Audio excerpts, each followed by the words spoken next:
Good morning. I'm Laia Zamora, the Director of Youth of the Federación AICE, the Spanish Federation of Cochlear Implant Users. Federación AICE is a member of EURO-CIU, the European Association of Cochlear Implant Users, along with more than 30 national and regional member associations from 23 countries.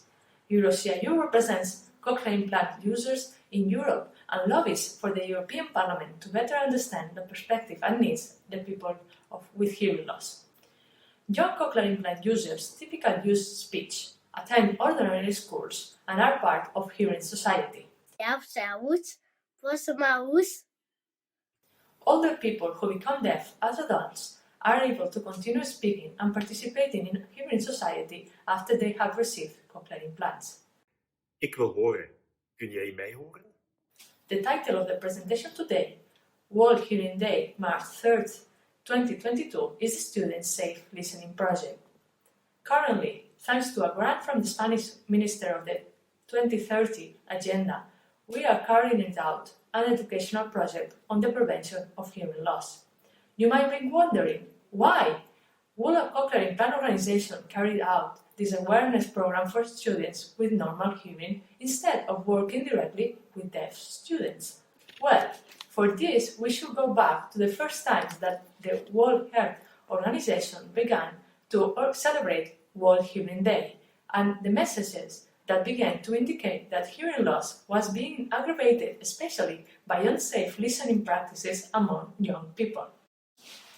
According to World Health Organization, 466 million people worldwide suffer from hearing loss, including 34 million children. Furthermore, it is estimated that by 2050, more than 900 million people, that's it, 1 on 10, will suffer hearing loss in the near future. According to the World Health Organization, 60% of these cases, especially in youth, could be prevented by incorporating healthier and preventive practices into daily life.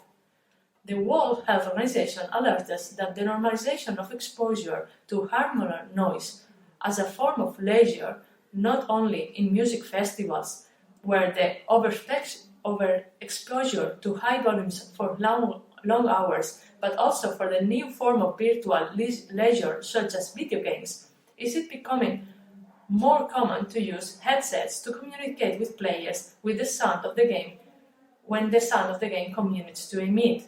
We must also consider the increase in the use of mobile phones and headphones, which are frequently used with excessive volume and for longer durations than recommended. This leads to an exponential problem in hearing damage among young people. World Health Organization figures scared us and show us that we need to contribute to the improvement of knowledge about hearing health care. We started with some press releases, but this had little impact on the youth. Subsequently, an opportunity arose to visit schools where some students have cochlear implants to explain about cochlear implants and hearing loss to all pupils. Among the same time, Federación AICE, with another project financed by the Spanish Minister of Social Welfare, carried out a study on bullying among students with cochlear implants. The results were heartbreaking. School bullying and cyberbullying attacks on deaf students occur between 2 and 3 times more often than students without hearing problems. EURO-CIU is trying to compare these numbers between countries, but in any case, these figures show that bullying is an even bigger scourge among our teens. Without this background, we believe that the best way to make the problem visible would be through education itself, going to schools and talking about it, even if some of the kind of bullying is physical, is far more common. The psychological bullying, harder to prove, and probably more destructive in the long term. We need to change the mentalities of society, especially in schools where there are other kids with disabilities, to show that all of them can or will probably have some kind, and at some point in their lives, have some kind of disability, and they need to try to prevent it as much as possible by being healthy, but at the same time to try to be more understanding and not discriminate or bully anyone who is different from them, demonstrating that deafness is like, and also suggesting how students can help their deaf peers in practice. We must start by educating the youngest members of our society. They need to be made aware of the problem of ambient noise in our daily environments, what factors they can influence, and how they can raise awareness in their own networks and environments, and how harmful noise pollution can be. We also talk about what to do when they suspect that they might have a hearing problem, and we introduce them to people with hearing impairments to bring the subject closer to home. This action is very gratifying for participants because they realize that their strategic roles bears real fruit in the short term and even generates a domino effect that possibly affects society in general becoming aware of the problems. We realized that it was necessary to carry out the talks in a dynamic and fun way, to keep the students' attention and to help messages really sink in, so that it went beyond an educational talk but rather a lifelong learning. We started with a small step. We talked about noise, hearing loss, and cochlear implants, but at the end they were invested as they were knights in an order which they have to fight against noise and hearing loss so they themselves can distribute the message among their communities. Being knights and giving them a mission was carried out and remembered, which was really the point. They were given this tax like they were having a stamp of approval. In the following World Hearing meetings, we talk about the idea of investing the young people as messengers, and this evolved in the term of young safe listening ambassadors, with the goal of training teens to be advocates of caring for hearing health. Nowadays, we dress up as crazy scientists, even putting some fancy and really funny things, so they can remember the visit of the sound professors. One of our presenters is also deaf, and in the middle of the talk, she takes off her wig to reveal her cochlear implant, which usually leaves the students really stunned. Many believe that hearing loss is only for grandparents and not for the young, and don't just believe that it cannot happen to them, or it will only happen when they are really old. This project also carries out unofficially pre-audiometric test, formerly used an EMP3 files, and now with the World Hearing Organization application Hearing Who for students and teachers. Some realize that they have problems when they have poor results, and it's our job to explain next steps to figure it out. We aim to offer a service that can detect and address cases of hearing loss that otherwise affected cognitive ability, attention span, and finally, school performance. Lives are improved by addressing hearing loss early. Sometimes, as a byproduct of our presentations, we even detect cases of dyslexia or other problems not related to hearing. At the end, a report is delivered to the schools with the results, indicating possible instances of hearing loss. This is all done from a participatory, dynamic, and reflective perspective.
Kids, like adults, find it hard to understand the concept of decibels. Kids sometimes believe that 30 decibels is really old, while others think that a bursting balloon can reach a sound level of 1,000 decibels.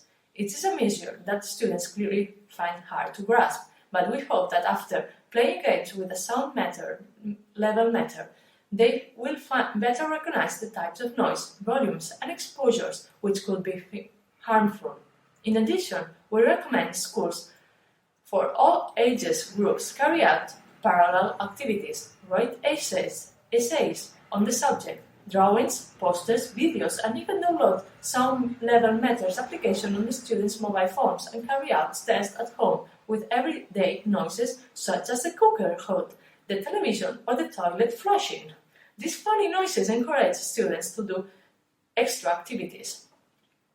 Due to the current social situation caused by COVID, this project had to innovate. We created an exclusive web page for the laboratory in Sonoro to be able to do the activities online. The web page includes the workshop content and even integrates the application for the World Hearing Organization. It offered to schools that they needed, all of them, as the project itself, free of charge. The online format allows us to reach greater numbers of participating centers and students, especially in rural zones, increasing the impact of the project. This year, in addition to reach more schools and participating students, we are also offering courses to teachers to help them communicate with people with hearing loss. The obligation of maintaining social distance and use of masks in some countries had created greatly difficulties of the communications with students with hearing loss. We provide teachers with the tools to alleviate these problems. We also offer basic courses on communication accessibility through context subtitle, captioning, and subtitling on YouTube and similar platforms.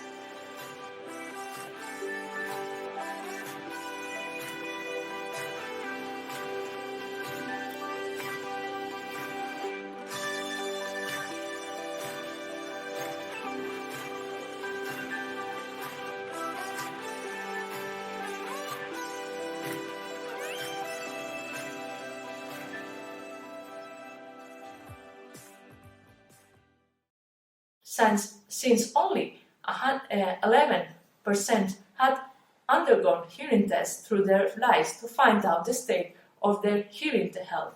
On the contrary, more than 68% of the students surveyed considered it very important to undergo tests to monitor their hearing health, especially as they got older.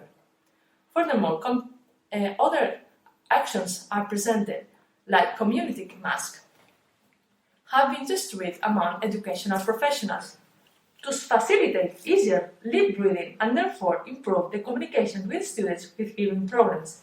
As you can see, this whole project has diverse and well-defined objectives, and thanks to the grants from the government, it's offered, as I said, free of charge, raising awareness of hearing loss, increasing visibility of people with hearing cochlear implants, teaching them about implants, but as well about accessibility communications such as captioning, community masks, and other kinds of FM devices and loops. We also become more known as an NGO so that in the future students and families in need of care will know where to look for information.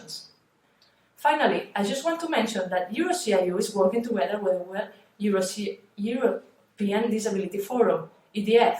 Disability must be included and taken into account in all kinds of directives, laws and legislations, from health care to education, culture, employment, social affairs, security, aging, transport, tourism, trade, everything, even economic initiatives or human and women's rights. We are citizens from Europe and we should have the same rights as hearing persons. The health situation is causing longer waiting lists for cochlear implant surgeries, delay in professional renewals due to lack of resources. In some other places, rehabilitation services which allow users to get the most out of their devices are being closed. Communication is what connects us to the world. Addressed hearing loss causes isolation and depression and accelerates cognitive decline, dementia in later life, requiring additional public sector spending in the long term. Faced with the greatest problems we have, we must remember that investing in hearing is investing in people's quality of life. we must continue to advance to claim our position in society with equal opportunities. Nothing and no one will prevent us from communicating. Happy World Hearing Day! Good hearing and communication are important at all stages of life. Enjoy your music. Safe listening. World Hearing Day.